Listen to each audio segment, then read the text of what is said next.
Assalamualaikum warahmatullahi wabarakatuh.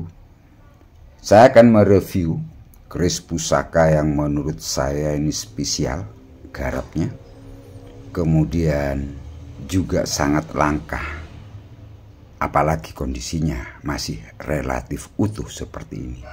Sandangannya adalah khas Gayaman Bancih, Surakarta,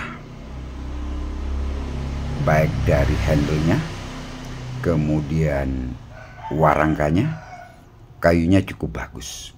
Ini akan saya lengkapi nanti pendoknya juga dengan pendok khas Surakarta.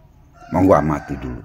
Nah, ini keris pusakanya saya videokan di luar ruangan setelah turunnya hujan tadi pagi. Kita mulai dari rancang bangun di daerah Sorsoran, mulai dari gonjonya yang berpamor Mas Kumambang, sirah cecaknya, kemudian sekar kanyangnya yang gelung wayang, dan grenengnya yang masih sederhana. Sekar kacangnya nerjang gandhi, jalannya mungil kecil, kemudian lambe gajahnya menonjol ke depan, bilahnya ngelimpoh, dan disempurnakan dengan pamor. Saya katakan ini dwi pamor. Pemirsa bisa lihat ada pamor tiban di daerah Sorsoran, kemudian di tengah terdapat pamor yang saya kelompokkan ini masuk Merutu Sewu dan Wengkon. Wengkonnya juga berlapis-lapis.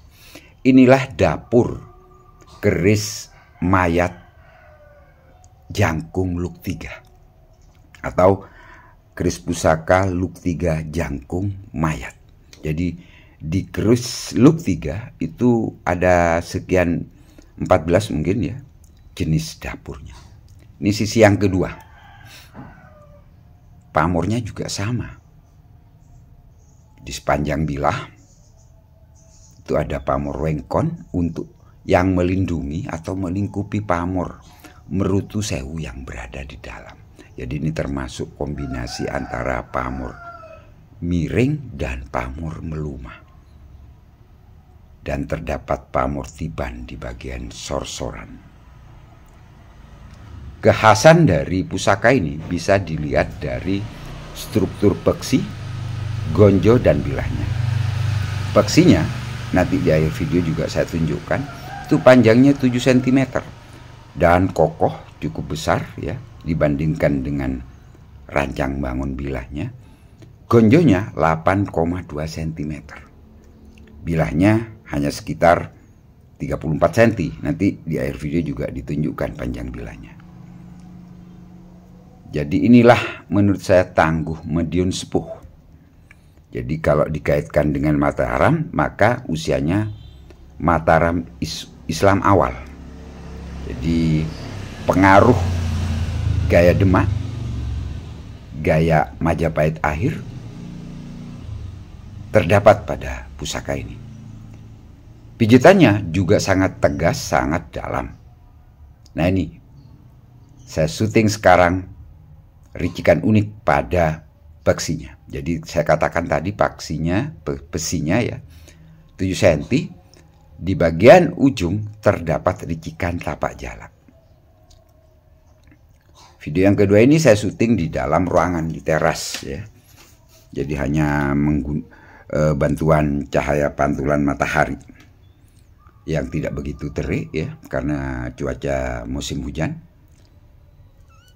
Pemirsa bisa melihat di awal video serat-serat besinya ya, kemudian tekstur dan gradasi warna besi ajinya. Ini kondisi bilah dalam keadaan kering, belum diminyaki. Sangat langka pada tangguh-tangguh medium sepuh. Itu keris Luk 3, apalagi dapur mayat.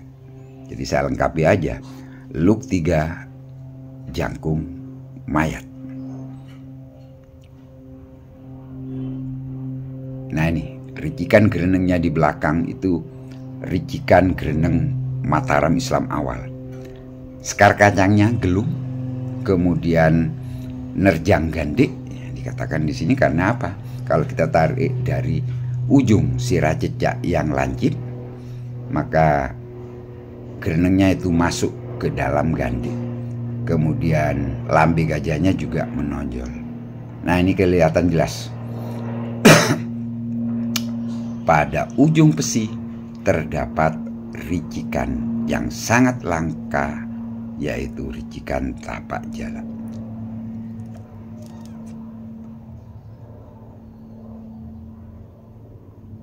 Monggo diamati detailnya. Sampai tuntas video ini, sehingga pemirsa bisa menafsirkan sendiri menurut pemirsa pencinta Tosan Aji, keris pusaka ini era mana.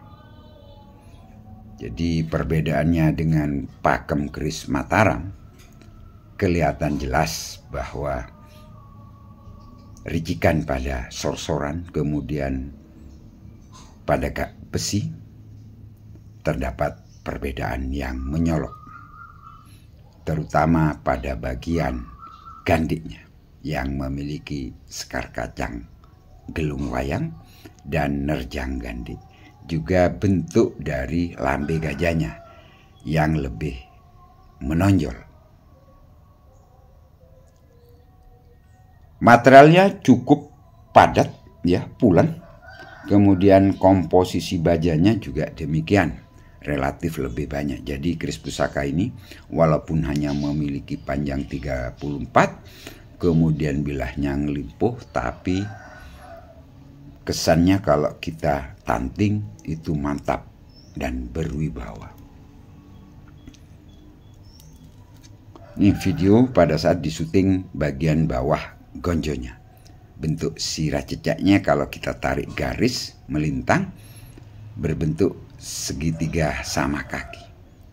Jadi bagian ujung sirah cecaknya lancip dan menonjol. Bagian belakangnya, buntutnya lebih tajam, ya, mengecil. Komposisi bajanya baik di peksi juga sama, relatif kokoh, lebih banyak. Dan pamor pada besi adalah pamor atek, ya. Jadi kondisi bilah original, peksinya dan gonjonya sambungannya rapat, jadi masih utuh. Pamor pada bagian gonjonya juga didominasi pamor garis, dan sebagian ada yang melumah. Mungkin itu saja dulu review saya tentang keris pusaka berdapur mayat Luk 3, ya, Jangkung Luk 3, tangguh medium sepuh era Mataram Islam awal. Wassalamualaikum warahmatullahi wabarakatuh. Rahayu, rahayu, rahayu. Tetap semangat melestarikan, merawat, dan menjaga pusaka-pusaka leluhur kita.